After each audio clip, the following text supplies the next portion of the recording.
네, 조달청 시설사업국장입니다. 국가계약법령 및 조달사업법령에 따라 조달청이 연초에 취합 공제하도록 되어 있는 공공부문 건설공사 발주 계획을 말씀을 드리겠습니다. 올해 공공부문 시설공사는 24조 9,452억 상당 집행될 계획입니다. 이는 지난해 23조 1,280억보다 약 7.9% 증가한 규모입니다. 이 중 조달청을 통해 발주되는 규모는 지난해 14조 8,563억보다 약 11% 감소한 13조 2천억 상당이 될 것으로 예상되고 있습니다. 이쪽입니다. 조달청 발주분을 구체적으로 살펴보면 신규 발주 공사는 7조 6,502억 원으로 지난해보다 7% 감소했고 장기 계속 공사 물량도 한 16% 줄어서 전체적으로는 전년 대비 11% 감소한 규모입니다. 발주 기관별로 보면은 국토해양부가 3조 6,275억 원으로 발주 규모가 가장 크고 다음으로는 서울시, 농촌진흥청, 경기도 순입니다. 국가기관 발주분으로는 신규 항만 및 도로공사 발주의 증가와 행정중심 복합도시의 생활기반시설 발주 물량이 증가했고 농촌진흥청 이전 등 공공기관 지방 이전 사업이 본격화되어 전체적으로 한 7.8% 증가했습니다. 지방자치단체는 전년도에 비해 도로, 단지 조성, 상하수도 등 다양한 분야에서 신규 발주가 24.1% 증가했습니다만 그 시행 중인 사업의 완료가 크게 늘어서 장기 계약은 37% 대폭 감소했습니다. 기타 기관으로 공기업, 지방공사 등 기타 기관의 신규 발주 물량은 42.9% 감소했으며 기 발주 사업의 완료와 전년도 대폭 증가된 그 신규 발주 사업이 사업 초기 단계인 관계로 본격 시행되지 않아서 장기 계속 계약에서도 전년 대비 절반가량 감소했습니다.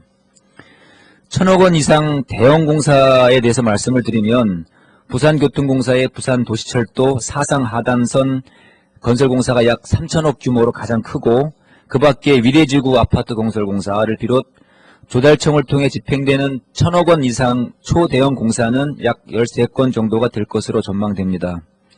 한편 충청권 신규사업 발주 물량은 3,080건, 2조 7,686억 원으로 전년도 1조 1,891억 원에 대비해서 132% 크게 증가한 규모입니다. 표를 보시면 충청권 각 지역별로 발주 예산액이 나타나 있습니다. 주요 증가 요인을 보면 280억 원 규모인 가야곡 양천 IC 확포장공사 등 충청남도 발주 도로 확포장공사가 크고 그리고 206억 원 규모인 항만공사의 해경 부두 조성사업 등 기반시설의 발주 물량이 늘었습니다.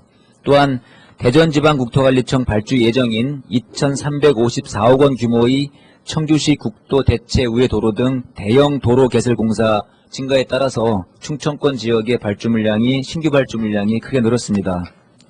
지금 말씀드리는 그 올해 공공부문 발주계획 예시 자료는 조달청 홈페이지와 나라장터에서 열람할 수 있습니다. 발주기관, 발주 시기, 공종, 계약 방법, 공사 규모 등 상세한 정보가 제시되어 있어서 건설업체들이 영업 수주 전략을 수립하고 입찰을 미리 준비하는 데 큰 도움이 될 것으로 생각하고 있습니다. 특히 조달청을 통하지 않고도 각 기관들이 자체 신규 발주하는 21,977건, 11조 2,752억 상당의 발주 정보도 함께 제공돼서 건설업계의 수주 전략 수립에 도움이 될 것입니다. 앞으로 우리 청은 경기 침체를 해소하고 재정 조기 집행을 통해 건설 경기 활력을 다소나마 찾을 수 있도록 지금 말씀드린 집행 계획대로 조기 발주가 이루어지도록 각급 기관의 공사 발주를 지원, 독려할 계획입니다. 이상 간단히 말씀을 마치고 궁금하신 사항이 있으시면 말씀을 드리겠습니다. 예, 브리핑 내용에 대해서 질문을 받도록 하겠습니다.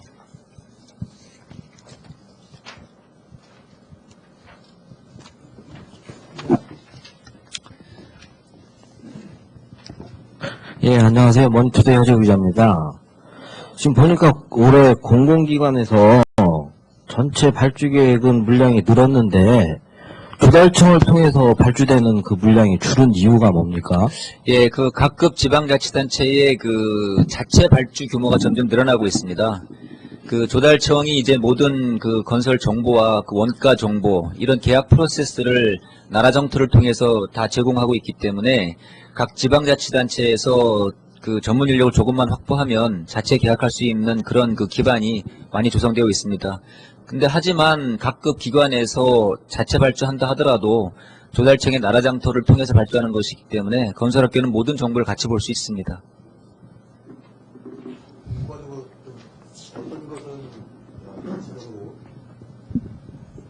지방자치단체에서 어떤 것은 자체적으로 발주를 하고 어떤 건 조달청에 의뢰하는지, 꼭 의뢰해야 되는지 어떤 그런 예, 규정이 규정적으로 지방자치단체 발주공사는 조달청을 통해서 하지 않아도 됩니다.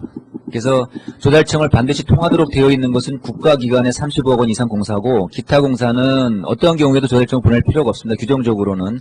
하지만 지금 7조 이상의 그 지방자치단체 계약이 저희한테 오는 이유는 저희들이 갖고 있는 전문성, 그 다음에 그 많은 그 계약 정보, 여기에 그 각 지자체들이 그 신뢰를 보내고 의존하고 있다고 생각을 하고 있습니다.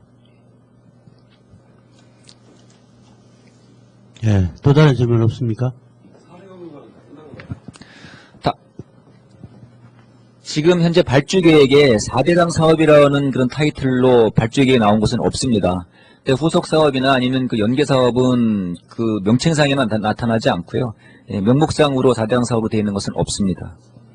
보수 예산이 한 6천억 이상 들어간다는데 앞으로 매년. 예, 그 현재 사업 중에서 사업 보수, 유지 보수 예산은 들어가 있지 않습니다. 물론 준설 사업 같은 것은 나중에 발주될 수가 있지만 신규 사업으로는 현재 그 예상되어 있지 않습니다.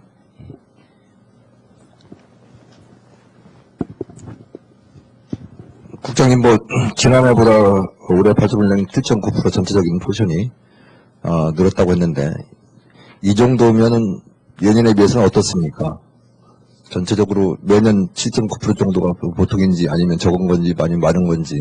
이 정도 쓰면 뭐 대폭 늘었다고 볼 수는 없고요. 그 예년 수준으로 가고 있다고 보시면 됩니다. 근데 하나 좀 첨언해서 말씀드릴 것은 이것은 공공부문 시설사업 집행 예시입니다. 지금 각 기관의 현재 상황을 보면 이제 다 예산을 배정받아서 올해 사업 계획이 확정을 다 할 수 없는 그런 단계입니다. 그래서 사업이 좀 규모가 바뀌거나 아니면 사업 계획이 아직 확정되지 않은 부분은 덜 취합된 경우도 물론 있습니다. 그래서 지금 말씀드린 요 규모가 확정된 사업이라기보다도 그러니까 이러한 대규모의 공사들이 있다는 그 예시적 성격으로 보시면 되겠습니다. 나중에 연말에서 최종 그 집행 결과를 보면 이 금액과 많이 달라질 겁니다. 예시 성격이라는 것을 말씀을 드리고 이 예시의 목적은 각 기업들이 그 지역의 큰 공사들이 어떤 것이 있나 미리 보고 준비하라는 그런 목적이 있습니다. 또 다른 질문 없습니까? 이상으로 조달청 시설사업국장의 브리핑을 모두 마치겠습니다. 감사합니다.